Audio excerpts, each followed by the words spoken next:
Aye, kuwe kuwa madue. Aye, kuwe amadue. Aye, kuwe kuwa madue. Aye, kuwe amadue. Thank you so much for being here with us today. And this is part of the Oral History Project with the Brotherhood of Elders Network. And we're so excited to have you.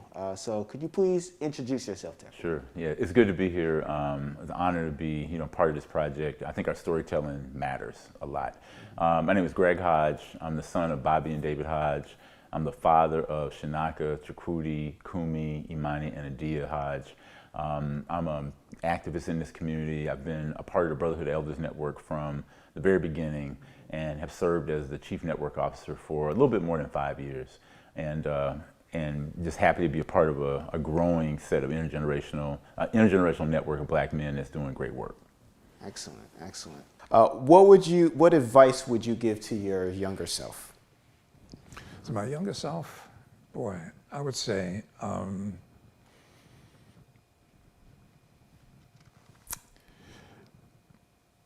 focus on critical thinking with important subjects and topics that determine what I'm going to do next. It's really vital to understand the facts around and the truth around things when you make decisions about your life and or investments or things of that nature. And then not only doing critical thinking, but the most important thing about making a decision is taking that thinking and putting it into context, the context of the time that you're in versus the time that those facts might have been developed is extremely important. Because once you have done the critical thinking and you can make your mind up about a particular matter, it doesn't matter what other people think, because you know what it is how you've come to what you've come to. So I would say, I would say to myself that I would put greater effort into critical thinking. The next thing I would say to myself is, patience, young man, and think about the consequences of what you're going to do. Wise advice there. And then lastly, I'd say to myself,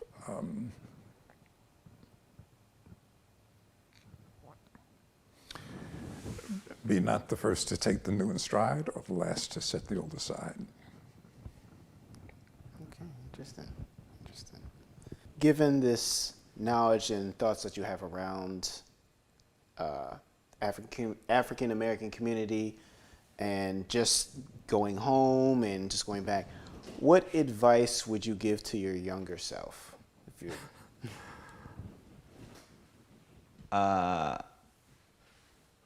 Well, I think I would tell younger Jason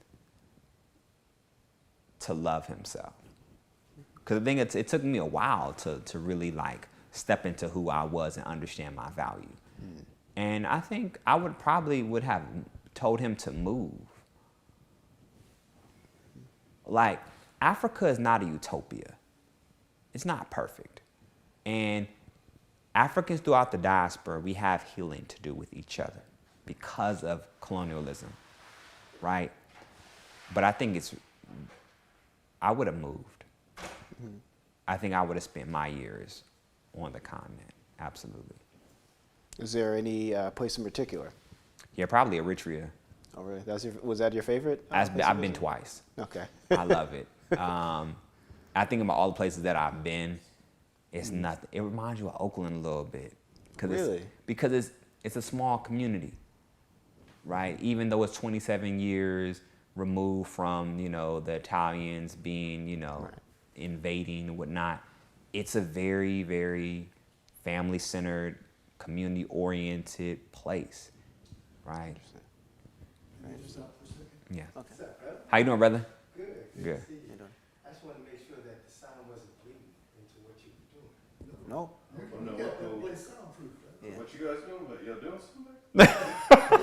Yeah, we had no idea. Yeah, good. Sounds good. Yeah, Yeah. that We're was cool. doing newer feedback. We're using Avatar as a film. It's got a lot of sound. Oh yeah, I couldn't. Couldn't hear it all. Yeah, At all. Okay. Yeah. It's not quite soundproof, but I wanted it that way. Well, I use that door close. So he's got a thing in there. All right. All right. Jason. Thank you. Yeah. What was I? This is being edited to Jason, and so he can make. Yeah, okay. No, I'm good. I'm Yeah. good. Yeah. Are we good? Yeah. Okay, good. So you were saying why you liked Eritrea so much. Yeah. And you mentioned what about like 8 other? Yeah, I've probably been to 9 Oh, other 9? Okay. places. I think Eritrea for me, I saw things there I hadn't seen anywhere else in the world, and maybe they do exist other places in the world. So I don't want to claim that either. But I saw kids walking down the street hand in hand. It was very beautiful, right? But there was also like a safety to that, right? I saw men holding hands, I saw men embracing each other, right? I saw people that were African that were police officers and they didn't have guns, right? Yeah. I saw people in cafes, and I think what I saw with all these people was just joy, right? Yeah. I saw poverty. I didn't see homelessness. Interesting. I saw poverty. I didn't see homelessness. So there are people that are poor. There are people, but I didn't see anybody living on the streets, which is so funny because then as soon as I came back and I touched down in San Francisco, and like, oh, Yeah. but the wealthiest country, But so it's interesting. But Eritrea, I would definitely move there. Absolutely. Interesting. No, that's a winning endorsement right there. That sounds excellent. And just, we've touched on a lot of topics today, and I'm curious, what would your advice be to your younger self? What would you tell your younger self if you go back? You can any age, whatever. What would I tell my younger self?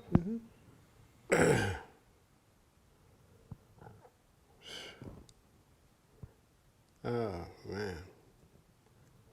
I'd probably tell my younger self, to hold on. Change is coming. Just breathe, man. Stand strong, do what you can because this is life, young man. You know what I'm saying? Life is life, and you're getting it. You're getting a full dose of it, so stand strong and find something to believe in. That'll help you through this whole thing. Yeah. Definitely makes sense. And what would be some wisdom you think you should share or that you'd like to share with the younger generations? And it sounds like you already do that in your line of work. You meeting people and when them, getting through that conflict resolution and to all that. Well, wisdom.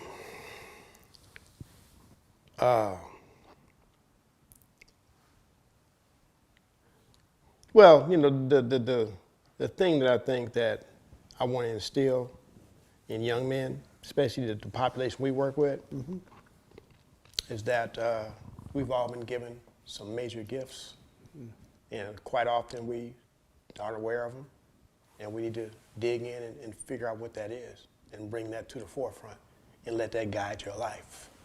Because a lot of times, people get sidetracked with, just like I did, sidetracked with this quest for manhood in a destructive way. So let's do a quest for the self-discovery of knowledge of who you are and what your gifts are, because everybody has given a certain amount of gifts. Let's find them. Let's bring them out. Let's put that toxic masculinity stuff to the side for a minute. I'm not saying be no sucker or be no punk. I'm just saying be true to who you are. Be true who the ancestors invoked you with, who the creator brought you here to be. Find that and let that guide you. you know. And if, you know, yeah, that's what I would say. That's what I would give them.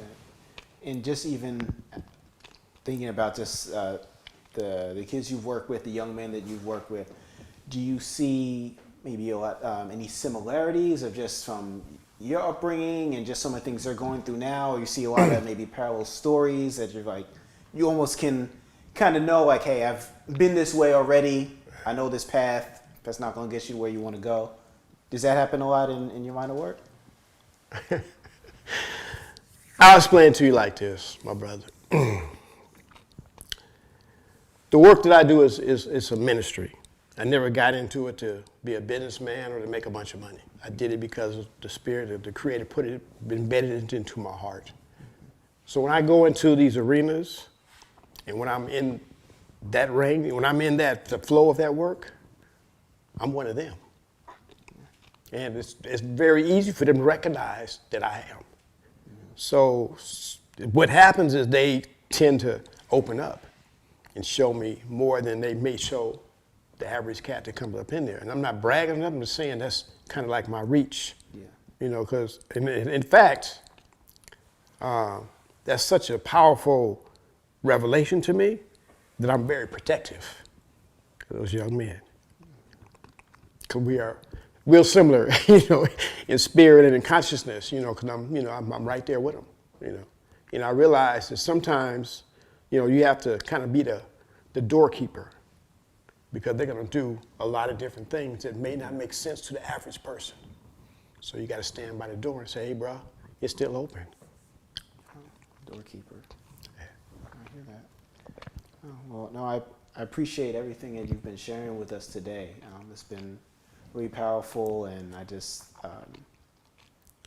appreciate the journey that you shared, and there's a lot to be taken from that, a lot of wisdom and advice in that. Even you just recounting your childhood and just, you know, some of the struggles and just talking about trauma and just, you know, how toxic masculinity just impacted how you were growing up and, you know, how you were perceiving the world and how that's changed and you know, having that position.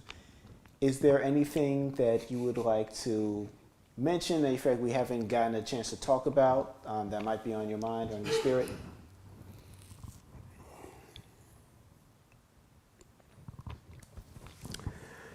I guess the only thing that's kind of like on me right now is like that,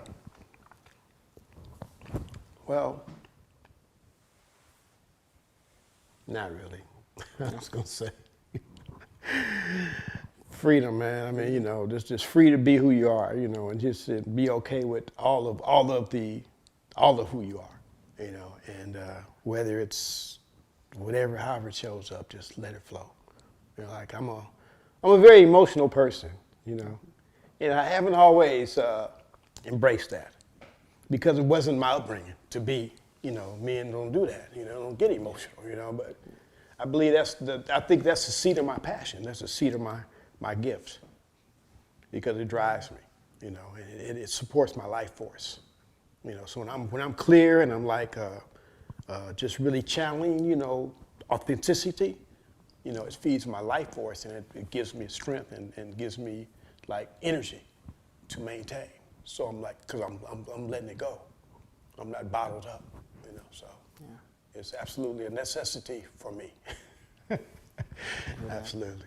I hear that. Well, Babas Kelvin, thank you so much for sharing your time and your wisdom with us today. Thank you for allowing me. Thank you for having me here. And just around that, speaking about younger generations, what would you, if there's any advice or anything that comes to the top of your mind, either, you know, for younger generation, something that you've learned that you'd just like to impart? Yeah. I would say it kind of goes back to the theme of what we've been talking about, relationship. So build a strong relationship with yourself. Build a strong relationship with other people in your life who care about you and you care about them. Find somebody to love. Find somebody to love, right? Build a relationship with other people that are different from yourself and try to learn something from your well-intentioned white friends, from your well-intentioned Latinx, API, and other friends. Try to learn something from folks. Try to learn something from people who are different than you, who you don't necessarily agree with. Like, figure out how to be how to figure out how to disagree without being disagreeable. Like, be civil, like, be humane, be kind in it, right? So I think the relationship part, and then lastly, having a relationship with spirit, like having some, as I mentioned earlier, some belief of something greater than yourself that continues to inform who you are as a person. I think the second big thing beyond relationship is learn how to make yourself useful in the world. Like, learn a skill, learn a trade, learn something that you're adding to society, that you're adding to the Black community. And whatever that gift is, like, get really good at it. Like, be as good at your skill as your best athlete idol is, or your best musician is. That's the third thing. I think the second thing. The third thing would be learn what makes you happy. Like, learn how to entertain yourself, even if you were locked into a room by yourself. Can you tell yourself jokes? Can you, like, what is it that makes you happy? So learn something that makes you happy. Something my mom used to say to me is, like, an educated person is never bored, because they're always looking for something to do, right? And then maybe the last thing is find the places where you can add to the progress of the Black community. It might not be your job situation, but find ways that you can help somebody else be free. Find ways that you can help somebody else find themselves. Be generous with your time, your talent, your treasure, your testimony. Be open to learning from other people, and do your best to stay on top of things. And with all of that, do your best.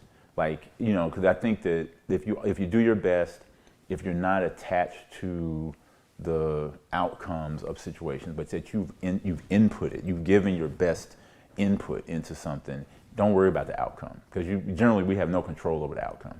So it's just like this videotaping. It's got great inputs, great cameras, but we don't have any control of what it comes out to be. If it comes out great, right? So I think those are the things that I would say to my younger friends, and in terms of the things that matter. Yeah. Interesting. What would be some advice you would give to your younger self? I saw that question and I thought about that a lot. And then I started thinking about which younger self. Like, like if we were talking about my younger high school self, it would be like, learn how to shoot a jumper earlier. If it was to my college self, read more books in this library. Because I didn't realize like how rich the library collection at Northwestern was around Africana studies. Because it turns out after I left there, I realized like the amazing resource that it was. So my younger college self, I've been like, read more books. My younger lawyer self, I would say, practice law a little bit longer. Because I practiced law full time for 8 years, and sometimes I think about I should have practiced for a solid decade and a half or something. But maybe to have practiced longer. And then I would say to the other younger self is pay more attention to the lessons from the experiences I've had, as opposed to just the story of the experiences. Because I've been able to travel to West Africa a bunch, South Africa, Brazil, the Caribbean. And I feel like I wished I had documented the lessons of every trip better, to say, well, what did I learn this time? Like, what was this visit about? Because sometimes those trips are just vacations, but sometimes they were like learning experiences. And so just being able to have a much more systematic way of documenting what I learned, would have been advice to maybe my younger self. And then lastly, my younger self, like from yesterday, the advice to my younger self yesterday is like, you gotta hurry up and do more on this campaign and work faster and harder, because I am very hard on myself and I wanna put my best spirit into this. I'm running for mayor of Oakland, and I think my 2 days ago younger self was sort of feeling like, okay, come on, let's go. And I'm doing a lot, but I never feel like I'm doing enough. So those would be the things that my younger self would need to hear. Well, I certainly appreciate hearing that and having the encouragement to tell your younger self that and move in that direction. Okay, well, We're getting close to the end, but I wanted to know what is some wisdom you think younger generations need, or they need to hear? I struggled with that one, with that question. I think they need to know that this time is their time. This movement is their movement, and that we as elders want to get out of their way. That we're here to help if they want it, and give advice if they feel they need it.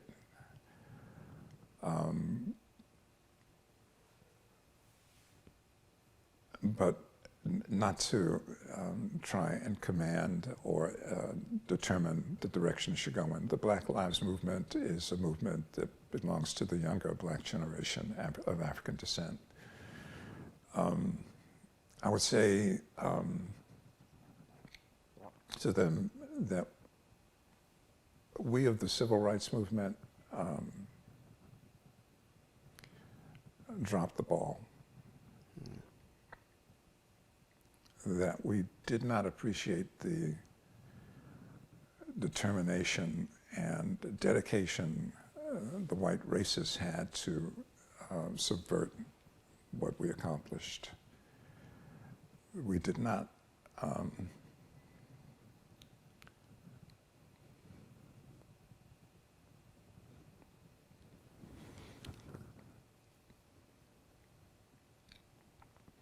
remember the lessons of Reconstruction. Too many generations passed between that time to remember how formidable that force, that white racist force is.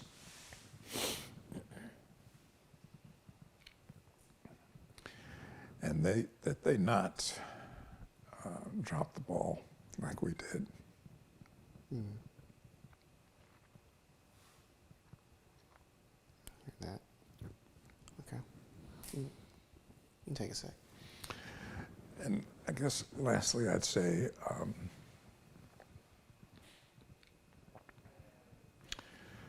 do not criticize my generation for not being Black enough or radical enough, because that serves no useful purpose.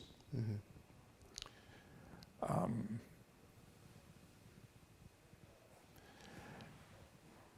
And that as we are, they will one day be. It's true, yeah. With Lord willing, just getting that opportunity to be an elder and to have that chance to look back and just kind of have that wisdom of, and hindsight is always 20/20 for these things too. So, yeah.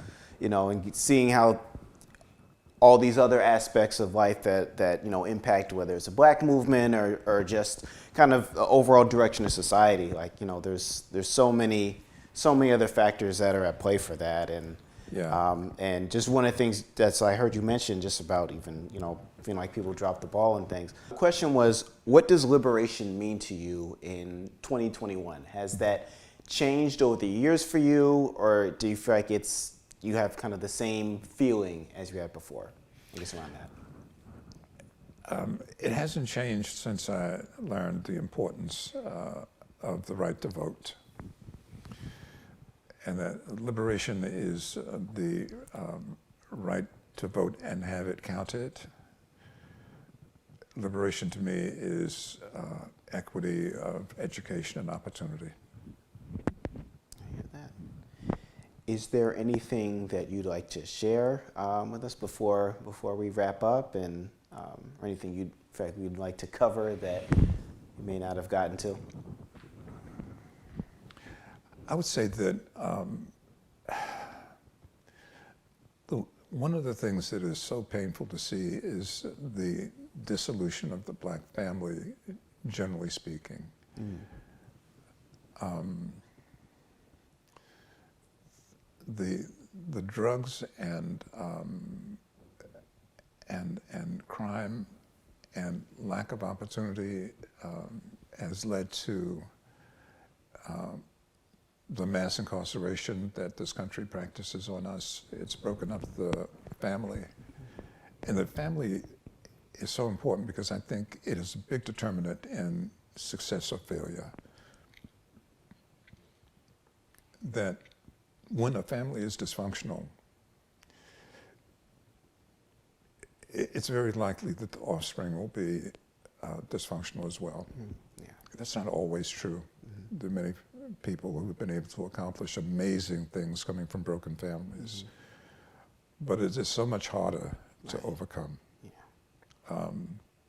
So that's one of the things I hate about America, you know, that it is what it's done to our community and the impact it's had on the black family. So equity of education and opportunity will lead to people being able to have better jobs and be able to think critically. And again, have families, nuclear families. I hear that. Yeah. I hear that. Well, Mr. Blackwell, thank you so much for speaking with us today. We really appreciate the time that you've taken and just left us some really powerful words of wisdom and advice. So we really appreciate you coming out today. I'm sorry for all the emotions. Oh, but no, please, no, by all means. Yeah. It's, anytime anyone is, I guess, emotional about, a question or something like that, it really kind of speaks to how much they thought about it or how much it's impacted them. So I Yeah. appreciate you being vulnerable and sharing that with our audience. It really means a lot. It means a lot. My pleasure. Thank you. Thanks, sir. Last question. What is some wisdom that you would like to impart with the next generation, your son's generation, the generation after him? What are some of your thoughts? Wow.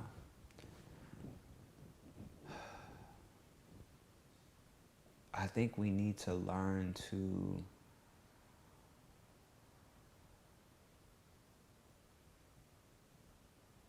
redefine the reality that's been given to us. I don't think we have to accept what is. I think we need to be courageous enough to really explore beyond what is here, what is offered, what is deemed as normal. One of the things that I often do in my class is talk about worldview. And I think there is a worldview, there's a value set, there's a culture that is normal here in America. But when you travel the world, you go to Turkey or you go to Istanbul, you go to Europe, you go whatever, you learn that the people see the world differently. People have different culture, different understanding. I think people of African ancestry, we have to be comfortable knowing that there's a different reality outside of what is here. And that we have a reality that we can create, that we can author, that we have the power to narrate those things. I would hope that our community would have my son. I would hope that he has a healthy relationship with black women. Like, I think one of the things the Brotherhood has taught me is the importance of that. You know, not having my father, I haven't always had the healthiest relationship with black women. People will say, well, oh, you have a good relationship with your mother. Having a good relationship with your mother teaches you how to love your mom. It doesn't always teach you how to love black women. Yeah. There's a difference. There's a huge difference, right? But I want my son to have that. And I know that comes through him seeing me having healthy interactions and relationship with women, including his mother, right? I think there's a lot of healing has happened between black men and black women. And I'm not just talking about romantic, right? Because I'm not just talking about like this like a cisgender like relationship dynamic. But I know between black men and black women, there's a lot of pain. Yeah. I would hope this next generation is invested in healing that pain, right? And understand the importance of having healthiness, because we need each other. Yeah. We need each other. And so I would center healing, man. I would center, and you've heard me say this in our conversation, I would center healing. That's where I'm at. Like, I do a lot of work around racial justice, racial equity, and people like, they want to deconstruct this, or they want to critique this, or they're talking about how America is doing symbolic things around Juneteenth. That's a symbolic thing. It's not really changed, and they're right. Yeah. But that's not my job. I allow another black person. We got to all know our lane. My job is the lane of healing, right? That's what I want to center. Yeah. Because there's something about wellness you can't buy. There's something about wellness that allows you to sleep differently. Mm-hmm. It allows you to exist differently. So my message for this next generation is take the steps to really understand who you are. Learn your identity. Embrace your community. Have relationships that are sustainable, that can be grown, and create a platform for healing. And all the other stuff will fall into place, right? I would say to my son, travel the world. Like, I think every young black person coming up should have a passport. Yeah. Well, you know what people don't have in the hood? Passports. Right. So how do you travel? There's people right now in Oakland never been to Richmond, but if you had a passport, you can go anywhere. Yeah. You know, so that's what I would say, man. I think I'm an educator.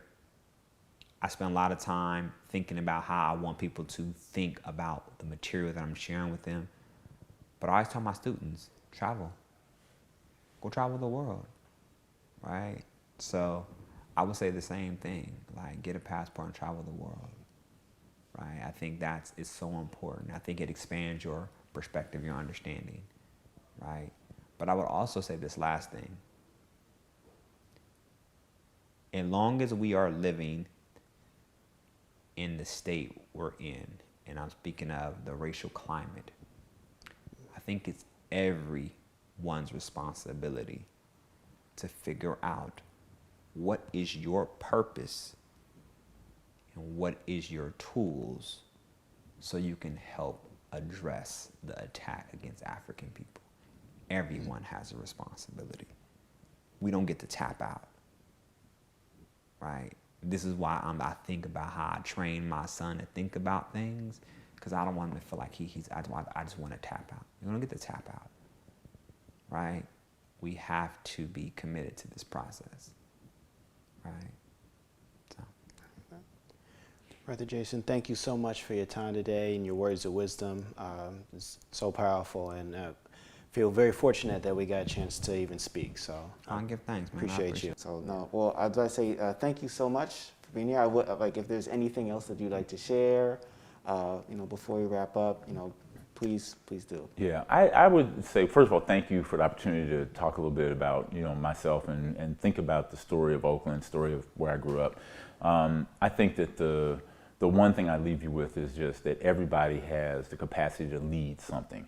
And I would encourage everybody who sees this to think about, what are you leading that's positive in your life for black people? What are you leading that's positive for the community? And when I say lead, I don't necessarily mean you have to be giving a speech and being like the Malcolm of your community or anything like that. I mean, are you leading your household well? Are you leading your own life well? Are you leading the friends who you might influence to be doing things that are meaningful and beneficial for the black community as well as humanity? Are you being a full human being? And I think that's the thing that we all have a responsibility to do, is to be our highest and best self as a human being. Nice words. Thank you so much, Sure, Babas thank Greg. you. No, thank you. It's a pleasure.